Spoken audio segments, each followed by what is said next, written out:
Hey everybody, how you doing out there? This is your video of the week for week 6. Yep, we're on the other half. I've been talking about it, and let's get at it because you are tackling one of the most difficult assignments for this term. Week 6 and week 7 are crushing for many students, but it's good information. This is the part of business that when I'm called on to work with entrepreneurs, this is the one area that they really didn't do enough deep diving, the legal aspects of your business. Next week is your finances, your accounting, how much working capital do you have, what kind of capital expenditures you have, startup. So first, let's look at this week. The 2 videos are premier for this class because they get into the legal side. Aiden, I've used her video for about 4 years now. She does a great job in explaining LLCs, formations of a business, and things you need to think about in just the nuts and bolts. For example, do you have an operating agreement? Do you need bylaws? Do you need a partnership agreement? What kind of hiring contracts do you need? Everything, soup to nuts. Then Brannigan, he gets into employment law. And there is a lot you need to know if you want to hire employees. I've had some people I work with say, I'm going to get away from that and just hire independent contractors, 1099 employees. Well, that sounds great on paper, but there are some stipulations when you hire an independent contractor that you cannot violate. Too often people think, I'll just go that route. Well, they're not somebody you can put on a schedule. You can't dictate their hours. They're project-based. They're not underneath your umbrella. But when you have a W-2 employee, there's many laws that you should be respectful of. And this is what Brannigan gets into. And the assignment of the week is the legal side. This is, and I just got to make sure I get a good exclamation point on this. This is not all-encompassing. I'm just starting a conversation. Many of you will need to figure out nuances to your business, tweaks and changes and adjustments, because I could not have an assignment that lists all the legal contracts. There's different formations depending on your business model. So this is just a start. I want you to go deeper. For example, if you're going to open a restaurant, much different legal concerns, OLCC if you have alcohol, food handlers, health inspectors, than if you have a tattoo parlor, versus if you have a floral shop. Different rules, regulations, and so forth.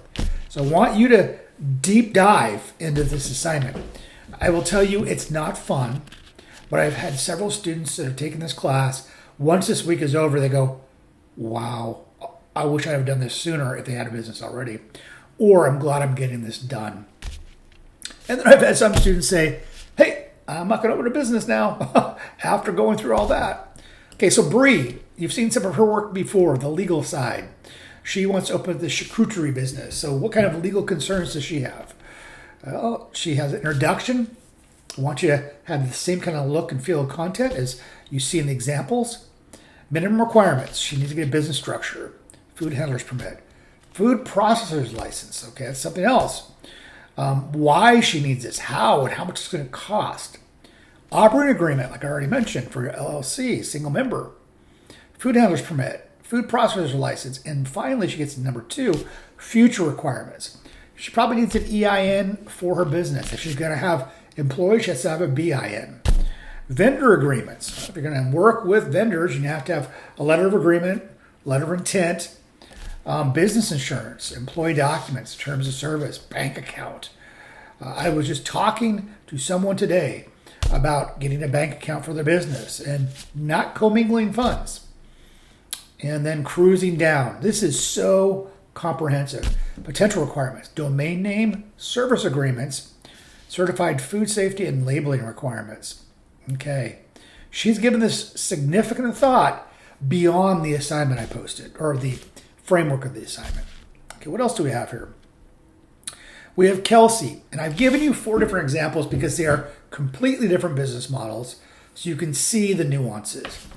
Kelsey wanted to open a simple decal business, selling decals. So this is introduction. Bare minimum, she has to have a business address and virtual business. Then she goes on to say bank account, sure. File annual report and terms of service. So far, it looks like the same stuff that Bree was looking at. Operating agreement, client contract. I didn't see that in Bree's. And this is the most important for hers, trademarks, because she's doing special graphic design work for her decals. Domain name, EIN, business insurance, and that is it. But again, just for a simple decal business, you're looking at legal concerns. Now, Lila is opening a business called The Narrative, which is a wedding planning business. And again, I like the same look and feel, business address for virtual business.